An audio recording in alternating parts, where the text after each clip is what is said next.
President Biden em Angola. Real. O presidente Joe Biden foi o primeiro presidente dos Estados Unidos a visitar Angola, onde muitos disseram que ele estava para fortificar os laços. Mas a verdade é que existe um plano maior por trás dessa visita. Vejamos, há uma nova rodovia na Tanzânia e um novo terminal ferroviário na Zâmbia. Um porto marítimo em Angola está a ser modernizado, bem como esta ponte em Katanga, no Congo. O que é interessante é que todos fazem parte do projeto de um único país, mas que abrange diretamente 4 países do continente africano. E se você ligar os pontos, não é difícil ver que países são. Este é o Corredor de Lobito, o projeto de infraestrutura mais ambicioso da história moderna dos Estados Unidos em África, que foi projetado para redirecionar o comércio global, e é assim que os Estados Unidos planejam se tornar um grande detentor de recursos valiosos e conter a influência da China nesta região.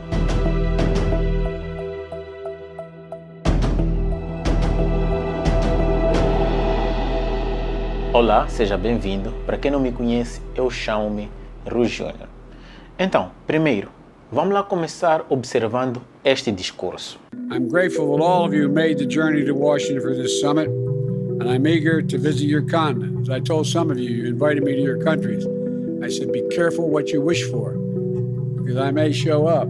Well, I'm looking forward to seeing many of you in your home countries. Durante a cúpula de líderes africanos e os Estados Unidos em dezembro de 2022 em Washington, o presidente Joe Biden prometeu visitar o continente africano. Faz aproximadamente uma década que um presidente dos Estados Unidos visita o continente africano desde que o presidente Barack Obama visitou o Quênia em 2015. Então, poucos previam que levaria 24 meses e que somente Joe Biden visitaria Angola. Este foi um dos seus mais importantes compromissos internacionais com o país africano antes de deixar a Casa Branca. E tudo se resume em você olhar através de 2 lentes, no aspecto econômico e geopolítico.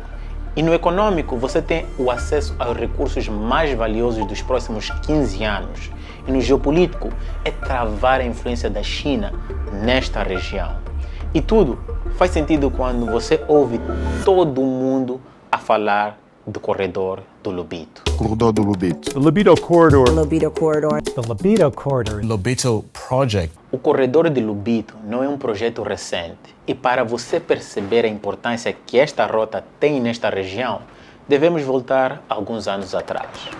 A construção da ferrovia de Benguela começou em 28 de novembro de 1902, e este senhor, Sir Robert Williams, foi o impulsionador da construção do caminho de ferro de Benguela em Angola. O seu propósito era conectar interesses de mineração da Zâmbia e a República Democrática do Congo ao Oceano Atlântico para exportar para a Europa e as Américas. A maioria desses interesses era da elite escravista e imperialista, incluindo Cecil Rhodes. Nesta altura, Angola era uma colônia de Portugal e Portugal concedeu a concessão inicial de 99 anos, ao longo da qual a ferrovia foi construída. A ferrovia de Benguela levou quase 30 anos para ser concluída, devido à geografia difícil e à Primeira Guerra Mundial, o que significou uma falta de 30 milhões de homens, dinheiro e materiais. Embora as obras tenham começado em 1902, a linha férrea só chegou à fronteira com o Congo belga em 1929. A política também pode ter tido um papel no cronograma de construção alongado. Jan Smuts, o primeiro-ministro da África do Sul de 1919 a 1924, se opôs à entrada da ferrovia na Zâmbia, ou na Rodésia do Norte, como era chamada na época, pois queria que os territórios fossem unificados e conectados por meio de uma infraestrutura norte-sul. Apesar desses obstáculos, a ferrovia de Benguela foi finalmente concluída em 1931 e imediatamente se firmou como a maneira mais eficiente de exportar materiais e minerais da República Democrática do Congo e Zâmbia para a Europa e as Américas. Em 1973, a ferrovia atingiu o pico de eficiência operacional quando empregou 13 mil funcionários, como o maior empregador de Angola. No mesmo ano, transportou 3,3 milhões de toneladas de carga e conseguiu gerar 30 milhões de dólares. Movimentava 60% de cobre do Zaire, ou seja, a atual República Democrática do Congo, e 45% do cobre da Zâmbia. Angola es un territorio rico en recursos naturales. Cabinda tiene grandes recursos petroleros. Una de las provincias de Angola. El país es rico en minerales, diamantes, cobre, hierro. Alguns anos se passaram e, em 4 de fevereiro de 1961, a luta armada de libertação nacional de Angola começou. E mais tarde, Angola se tornou independente de Portugal em 1975. Tornando o nosso país constituído em República Popular de Angola. Após mais de 500 anos do domínio português. E não demorou muito. No mesmo ano, em 1975, começou a Guerra Civil de Angola. E é aqui onde você vai perceber que não há muitos países no continente africano com os quais os Estados Unidos tenham tido um relacionamento mais complexo do que Angola. Durante a Guerra Civil, os Estados Unidos estavam alinhados com o governo do apartheid da África do Sul no apoio ao movimento da União Nacional para a Independência Total de Angola, UNITA, para derrubar o governo do Movimento Popular de Libertação de Angola, o MPLA. O MPLA foi apoiado pela União Soviética e Cuba, no que foi um dos conflitos mais letais da era da Guerra Fria. A Guerra Civil durou 27 anos e terminou em 2002. Um aspecto pouco relatado da sangrenta Guerra Civil em Angola foi o impacto devastador em suas infraestruturas. E não foi diferente com a sua ferrovia. A destruição das infraestruturas de ferrovia quando a Guerra Civil em Angola terminou foi tão devastador que apenas 3% do corredor do Lubito era operacional. Ou seja, a guerra tinha destruído quase todo o corredor. Isso fez com que alguns minerais vindo desses países fossem transportados por meio de infraestrutura rodoviária para portos em Durban, na África do Sul, Dar es Salaam, na Tanzânia, e Beira, em Moçambique. O que antes levava apenas alguns dias passou a levar semanas e, em alguns casos, meses. Somente em 1993, os Estados Unidos reconheceu formalmente o governo de Angola. E, durante esse período, sucessivas administrações americanas mantiveram uma relação de trabalho com o presidente do país, José Eduardo dos Santos. Então, com a infraestrutura destruída, o governo angolano virou-se para a China. De 2006 a 2014, a ferrovia foi extensivamente reformada pelos chineses por meio de um programa de 2 bilhões de dólares. Toda a rede ferroviária foi atualizada. O que isso quer dizer é que o corredor não seria o que é hoje sem os bilhões de dólares da China usados para revitalizar a ferrovia de Benguela após a Guerra Civil. E talvez, se a China não tivesse feito o empréstimo para revitalizar esse projeto, hoje ele não seria suficientemente atraente para os Estados Unidos. Contudo, Eduardo dos Santos teve seu legado conturbado, que inclui 38 anos no poder, liderando um governo que, para uns, foi incrivelmente corrupto e para outros nem tanto, mas com certeza acumulou 45 bilhões em empréstimos da China. E se você quer saber como Angola se tornou o país africano que mais deve à China, vou deixar um link aqui na descrição e aqui nos cards para você poder ver. Então, as relações dos Estados Unidos e Angola começaram a mudar em 2017. Por quê? Porque os Estados Unidos da América são a primeira potência mundial e, obviamente, que todos os países procuram ter um bom relacionamento com os Estados Unidos da América e Angola não é uma exceção.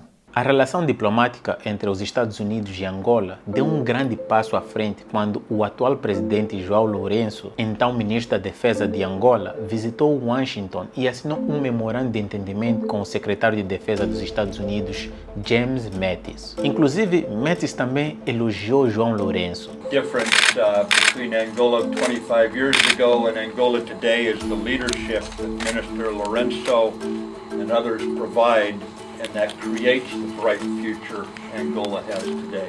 A iniciativa foi especialmente usada para um país que passou décadas alinhado com Moscou e, mais recentemente, dependente da China para financiamento de suas necessidades de infraestrutura. E quando o presidente Lourenço assumiu o cargo, ele pretendia ainda mais fortalecer os laços com os Estados Unidos. Então, ele empregou a empresa de consultoria Squire Patton Boggs, pela qual Angola paga $3 milhões anualmente para ajudar a promover a imagem do país nos Estados Unidos. Segundo algumas fontes, o governo de Angola pagou à companhia de lobby Squire mais de $15 milhões desde 2019 e os resultados começaram a ser vistos. Em 2020, o presidente angolano esteve reunido com empresários americanos e disse o seguinte: temos vindo a interagir com mais regularidade e a um nível consideravelmente mais alto com os Estados Unidos da América. Angola começou cada vez mais a alinhar-se com os Estados Unidos e começou a ficar cada vez mais claro por visitas feitas a Luanda do secretário de Defesa Lloyd Austin em setembro de 2023 e do secretário de Estado Antony Blinken em setembro de 2024. Essa construção de relacionamento levou a uma reunião no Salão Oval em novembro passado entre o presidente Biden e o presidente Lourenço. O envolvimento americano no projeto do Corredor do Lobito, nas telecomunicações, na energia, sobretudo na energia limpa. Então, a ideia do presidente João Lourenço de fortalecer os laços com os Estados Unidos e terem contratado uma empresa de lobby surtiu algum efeito e Joe Biden visitou Angola. And mutual progress. That's the history that brings me here. The first American president ever to visit Angola. Over time, and I'm proud to be. Nowhere in Africa is the answer more exciting than here in Angola. It starts with our governments whose partnership is stronger, deeper, more effective and active than any point in history. It's testament to your president who had the vision to carry this relationship forward. And it's a testament to Angolan citizens across the private sector and civil society who have forged strong bonds with your American counterparts. And together, we're engaged in a major joint project to close the infrastructure gap. For the benefit of Angolans, Africans across the continent, Americans and the world will all benefit as you benefit. It's called the Lobito Corridor. We're building railroad lines from Angola to the port of Lobito in Zambia and the DRC, and ultimately all the way to the Atlantic, from the Atlantic Ocean to the Indian Ocean. We'll be the first transcontinental railroad in Africa and the biggest American rail investment outside of America. And I must... E você provavelmente deve estar a se perguntar por que a única viagem para o continente africano de Joe Biden foi para Angola e o que isso pode significar. E outra questão é, a visita não foi um pouco ou se calhar muito tardia porque Joe Biden e o seu governo iam deixar a Casa Branca em janeiro? Talvez não. A visita aprofundou o relacionamento dos Estados Unidos com Angola, um parceiro cada vez mais importante para os Estados Unidos em África. Como você bem sabe, o corredor de Lobito já existia. Foi reabilitado pelos chineses até um dado ponto, mas só foi em 4 de julho de 2023 que a empresa Lobito Atlantic Railway garantiu uma concessão de 30 anos para fornecer serviços ferroviários com a condição de que investiria $455 milhões em Angola e $100 milhões na República Democrática do Congo. A empresa Lobito Atlantic Railway é uma joint venture envolvendo a Trafigura, a Mota Angel e a Ventures AS. No final de 2023, os governos dos Estados Unidos da América e da União Europeia tomaram medidas significativas para apoiar o avanço do corredor de Lobito. Em 9 de setembro, os governos fizeram uma declaração conjunta anunciando apoio ao corredor e que um estudo de viabilidade de linha ferroviária Greenfield seria encomendado para explorar o estabelecimento de uma nova linha ferroviária de Angola através da região Copperbelt da Zâmbia. O Banco Africano de Desenvolvimento declarou que no total 1,6 bilhões de dólares é necessário para todas as obras previstas e que estava preparado para contribuir com 500 milhões de dólares e liderar o processo para levantar o restante. Agora, por que este projeto ou plano é tão importante? Bem, eu acho que você já imagina. É a maneira mais eficiente de movimentar minerais para as Américas e Europa, mas também bens e pessoas nesta região. Antes levava 48 dias para movimentar recursos e agora pode levar apenas 48 horas. Agora, olhando para a parte econômica, com o mundo se virando cada vez mais às energias renováveis e carros elétricos, a Agência Internacional de Energia estimou que entre 2020 e 2040, a demanda por minerais essenciais para essa indústria, como níquel e cobalto, aumentará em 20 vezes, o grafite em 25 vezes, o lítio em mais de 40 vezes. Esse aumento projetado alimentou grande interesse no corredor de Lobito e com ele uma inevitável disputa por acesso a esses minerais. A República Democrática do Congo é o maior produtor mundial de cobalto. As estimativas são consistentemente em torno de 70% da produção global. A República Democrática do Congo também detém reservas de lítio e se viu no epicentro dessa disputa, assim como a Zâmbia, que detém reservas de lítio e cobre. Angola detém alguns recursos do interesse dos Estados Unidos e países membros da União Europeia, assim como o próprio petróleo.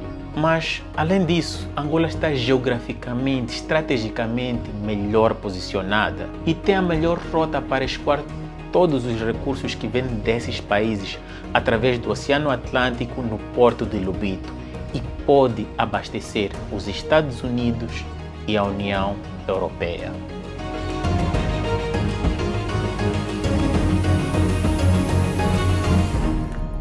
Então, apesar dos Estados Unidos e países da União Europeia terem feito esse investimento no corredor do Lobito, a China ainda se encontra numa posição muito vantajosa, porque adotou um modelo de desenvolvimento liderado pelo Estado e que coopera com entidades privadas por meio de sua iniciativa de Cinturão e Rota, o projeto da China para o comércio global, onde investiu bilhões em projetos de infraestruturas africanos com acordos assinados com quase todos os governos de África.